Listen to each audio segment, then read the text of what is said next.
Hi hello வணக்கம் நண்பா. இது நம்ம கடலூர் விவசாயி சேனல். மறக்காமல் சப்ஸ்கிரைப் பண்ணிக்கிங்க. இன்றைக்கி நாம் பார்க்க போகிறது செட்டிநாடு சிக்கன் சுக்கா வறுவல். இந்த மசாலாவுக்கு கொத்தமல்லி, பட்டை மிளகா, கருவேப்பிலை, கிராம்பு, ஏலக்காய் இதையெல்லாம் ஒன்றா சேர்த்து பொன்னிறமாக ஃபஸ்ட்டு நம்ம வறுத்து வச்சுக்கலாம். இந்த பொன்னிறமாக வறுத்து வச்ச இந்த மசாலாவை மிக்சியில் போட்டு நல்லா ஃபைன் பவுடராக நம்ம ஃபஸ்ட்டு அரைச்சி வச்சுக்கலாம். இதன் பிறகு ஒரு சட்டியில் கொஞ்சமாக எண்ணெய் ஊற்றி அதில் பட்டை, கிராம்பு, ஏலக்காய் போட்டுட்டு மேலே வெங்காயத்தை போட்டு நல்லா பொன்னிறமாக வர்ற வரைக்கும் நல்லா வதக்கிக்கலாம்.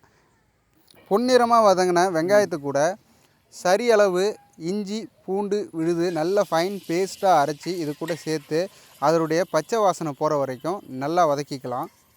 இந்த மாதிரி இஞ்சி பூண்டு பேஸ்ட்டு நல்லா வதங்கினதுக்கப்புறம் நாம் ஆல்ரெடி வெட்டி வச்சுருந்த தக்காளியை இது கூட சேர்த்துக்கலாம். சேர்த்து நல்லா குழையிற அளவுக்கு இந்த தக்காளியை வதக்கிக்கலாம். இந்த மாதிரி தக்காளி நல்லா வதங்கி வந்ததுக்கப்புறம் நாம் ஆல்ரெடி வாங்கி வெட்டி வச்சுருக்கக்கூடிய சிக்கனை சுத்தமாக கழுவி இது கூட சேர்த்துக்கலாம். சிக்கனை இது கூட சேர்த்ததுக்கப்புறம் தேவையான அளவு மஞ்சத்தூளை இது கூட சேர்த்து வதக்கிக்கலாம். இந்த சிக்கனை 2லேருந்து 3 நிமிஷம் நல்லா வதக்கிக்கலாம். வதங்கினதுக்கப்புறம் தேவையான அளவு, அதாவது கறி, இந்த சிக்கன் இருக்குங்க இல்லையா, அந்த சிக்கன் மூழ்கிற அளவுக்கு நாம் தண்ணி ஊற்றிக்கலாம்.